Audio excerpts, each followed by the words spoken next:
같은 나이인데도 어떤 사람은 얼굴이 편안해 보이고 어떤 사람은 늘 어딘가 지쳐 보일 때가 있습니다. 그 차이는 과연 체력 때문일까요? 운 때문일까요? 조금 가까이에서 보면 의외의 차이가 하나 보입니다. 그 사람들이 평소에 쓰는 말입니다. 장수하는 사람들은 말이 조금 다릅니다. 크게 다르지 않아 보여도 매일 반복하는 말의 방향이 완전히 다릅니다. 말은 단순한 표현이 아닙니다. 우리가 어떤 말을 하느냐에 따라 생각의 흐름이 달라지고 감정이 달라지고 몸이 긴장하는 방식도 달라집니다. 하루에도 수없이 반복하는 말들. 괜찮아. 이 정도면 됐지. 지금은 쉬어야겠네. 이런 말 한마디가 몸을 긴장시키기도 하고 반대로 몸을 풀어주기도 합니다. 오늘 영상에서는 심리학적으로 살펴본 장수하는 사람들의 일상 속 말버릇을 몇 가지로 나누어 이야기해 보려 합니다. 혹시 여러분은 하루 동안 자기 자신에게 어떤 말을 가장 많이 하고 계신가요?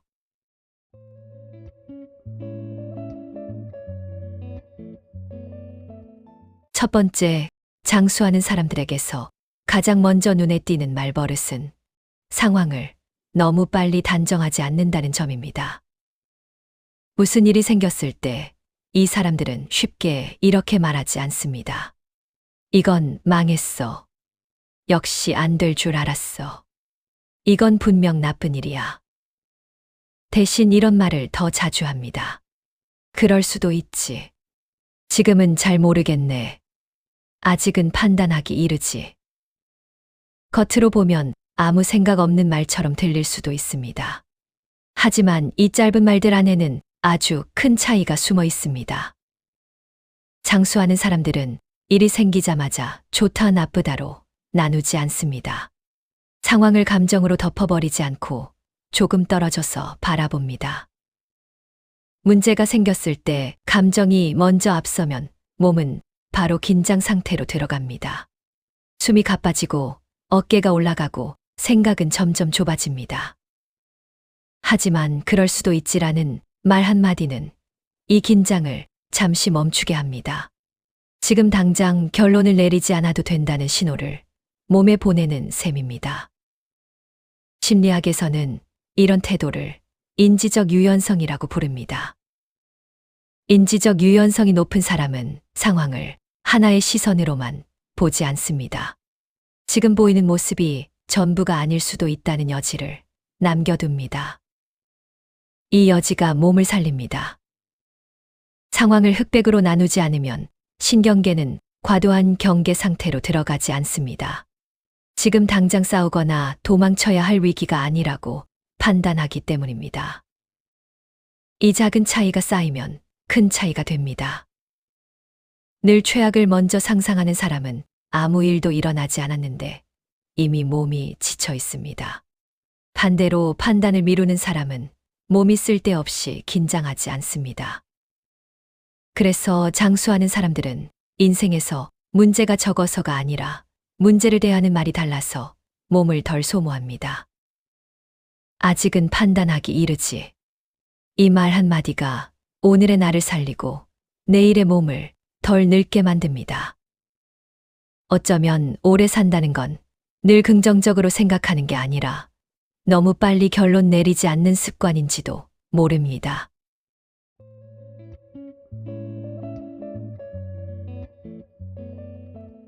두 번째, 장수하는 사람들의 말에서 공통적으로 느껴지는 점은 자기 자신을 함부로 대하지 않는다는 것입니다. 이 사람들은 실수했을 때도 자기 자신에게 가장 먼저 나를 세우지 않습니다. 우리가 흔히 하는 말이 있죠. 나는 왜 이 모양이야. 역시 난 안 돼. 내가 그렇지 뭐. 장수하는 사람들은 이런 말을 거의 하지 않습니다. 대신 이렇게 말합니다. 내가 좀 부족했네. 다음엔 다르게 해보면 되지. 그때의 나는 그래도 최선을 다했어.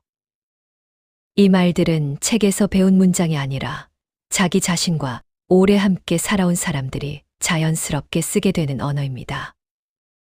이들의 말에는 중요한 차이가 하나 있습니다.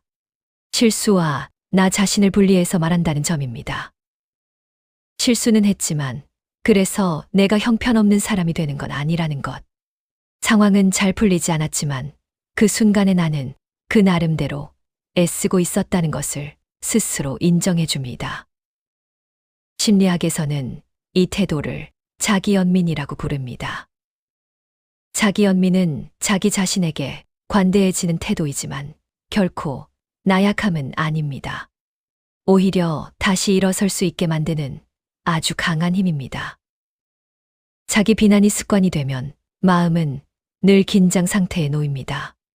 밤에 잠자리에 누워서도 하루를 되짚으며 자기 자신을 괴롭히게 됩니다. 그때 왜 그랬을까? 말을 왜 그렇게 했을까? 이 반복되는 생각은 몸을 쉬지 못하게 합니다. 반대로 자기 자신을 공격하지 않는 사람은 실수 후에도 회복이 빠릅니다. 자기 비난에 오래 머물지 않기 때문에 우울과 불안이 깊어지지 않습니다. 그리고 이 차이는 수면에서 바로 드러납니다. 자기 비난이 줄어들면 잠은 훨씬 깊어지고 몸은 회복할 시간을 얻게 됩니다. 그래서 장수하는 사람들은 완벽해지려고 애쓰기보다 자기 자신과 싸우지 않는 삶을 선택합니다. 어쩌면 오래 산다는 건 항상 잘 해내는 사람이 되는 게 아니라 넘어졌을 때 자기 편이 되어줄 수 있는 능력인지도 모릅니다.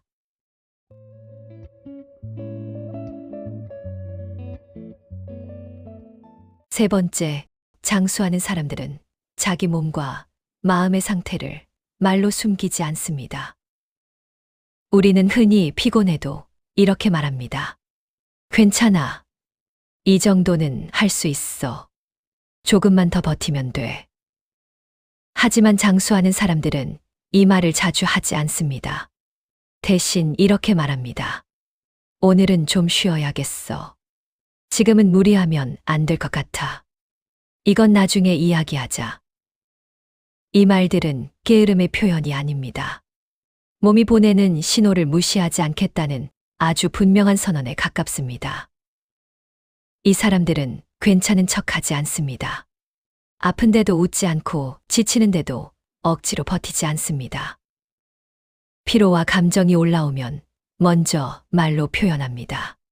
그 순간 몸은 들어주고 있구나라는 안도감을 느낍니다. 심리학에서는 이 능력을 신체 신호 인식 능력이라고 부릅니다. 이 능력이 높은 사람은 몸이 보내는 작은 신호를 일찍 알아차립니다. 잠이 얕아질 때, 숨이 짧아질 때, 사소한 짜증이 늘어날 때. 그리고 그 신호를 무시하지 않고 생활의 속도를 조절합니다. 반대로 이 신호를 계속 외면하면 몸은 더 강한 방식으로 경고를 보냅니다. 통증, 질병, 탈진 같은 형태로 말입니다. 그래서 장수하는 사람들은 아프기 전에 쉬고 무너지기 전에 멈춥니다. 이 작은 멈춤들이 번아웃을 막고 과로를 줄이며 몸을 오래 쓰게 만듭니다. 과로와 무리는 단기간에는 성취를 줄지 몰라도 장기적으로는 만성질환의 위험을 높입니다. 장수하는 사람들은 이 사실을 몸으로 이미 알고 있습니다. 그래서 이들은 자기 몸과 협상하지 않습니다. 억지로 끌고 가지 않고 타협하지도 않습니다. 어쩌면 오래 산다는 건 몸이 이제 쉬자고 말할 때 그 말을 듣고 말로 응답할 줄 아는 능력인지도 모릅니다.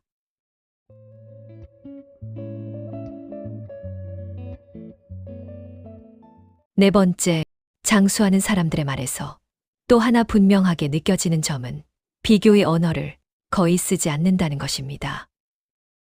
이 사람들은 누군가의 삶을 보며 자기 자신을 평가하지 않습니다.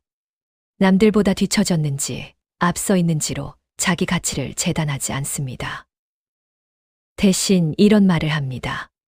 나는 이 정도면 괜찮아. 남들하고는 다르지. 내 속도에 맞게 가면 돼. 이 말들은 체념도 아니고 포기도 아닙니다. 오히려 자기 삶에 대한 분명한 기준을 가지고 있다는 신호에 가깝습니다. 요즘 우리는 의도하지 않아도 끊임없이 비교하게 됩니다. 화면을 넘길 때마다 누군가는 더 잘 살고 있는 것 같고 더 빨리 가고 있는 것처럼 보입니다. 하지만 장수하는 사람들은 이 비교의 흐름에서 조금 떨어져 있습니다. 아니, 정확히 말하면 스스로 거리를 둡니다. 심리학적으로 보면 이들은 외부 기준에 대한 의존도가 낮습니다. 다른 사람의 속도나 성과가 아니라 자기 몸과 마음의 리듬을 기준으로 삼습니다. 이 차이는 자존감에서 그대로 드러납니다. 외부 기준에 의존하는 자존감은 늘 흔들립니다. 남이 잘 되면 작아지고 남이 넘어지면 잠시 커졌다가 다시 불안해집니다. 반대로 자기 기준을 가진 사람의 자존감은 안정적입니다. 누군가의 삶이 변해도 자기 삶의 중심은 흔들리지 않습니다. 이 안정감은 몸에도 그대로 전달됩니다. 비교로 인한 감정 소모가 줄어들면 스트레스 호르몬은 불필요하게 오르내리지 않습니다. 몸은 늘 평가받는 상태에 놓이지 않기 때문에 과도한 긴장을 하지 않습니다. 그래서 장수하는 사람들은 남들보다 앞서가려고 애쓰기보다 자기 속도로 오래 가는 길을 선택합니다. 어쩌면 오래 산다는 건 더 빨리 가는 능력이 아니라 비교하지 않고 자기 길을 지킬 줄 아는 태도인지도 모릅니다.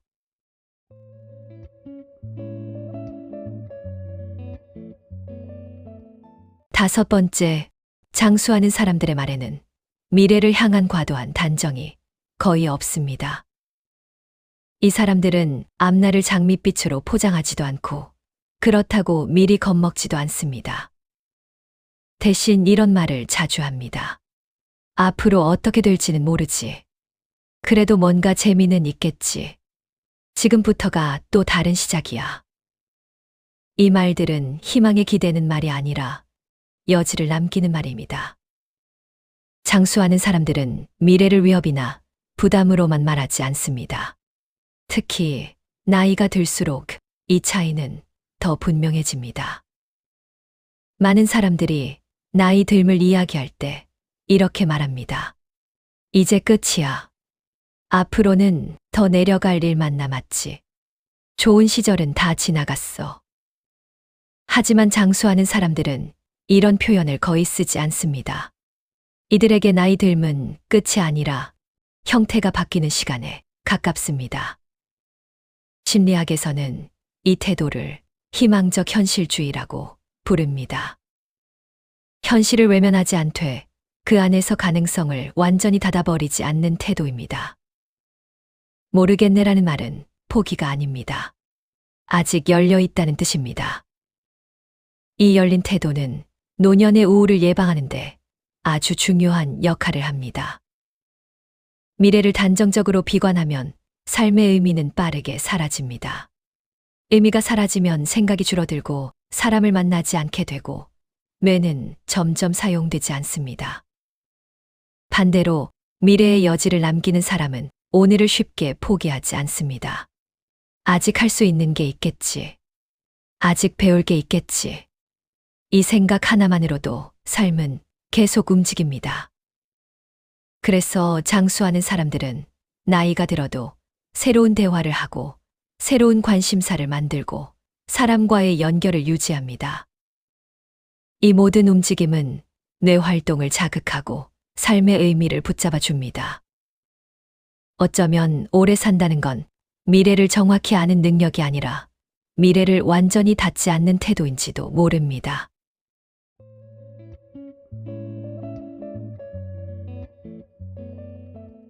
결국 장수는 유전자만의 결과가 아닙니다. 우리가 매일 반복해온 말의 결과에 훨씬 가깝습니다. 말은 생각을 만들고 그 생각은 몸의 반응을 만들어냅니다. 우리는 하루에도 수천 번 자기 자신에게 말을 겁니다. 그 말이 나를 살게 할 수도 있고 천천히 소모시킬 수도 있습니다. 오늘 소개한 말 버릇들, 어쩌면 이미 여러분이 쓰고 있는 말일 수도 있고, 아니면 앞으로 하나쯤은 바꿔보고 싶은 말일 수도 있습니다. 여러분은 하루 중 가장 자주 어떤 말을 하고 계신가요? 그리고 오늘부터 단 하나만 바꾼다면 어떤 말이 좋을까요? 댓글로 여러분의 말을 남겨주세요. 이 영상은 그 말에서부터 다시 시작될지도 모릅니다. 오늘도 자기 자신에게 조금 더 다정한 말을 건네며 하루를 마무리하시길 바랍니다.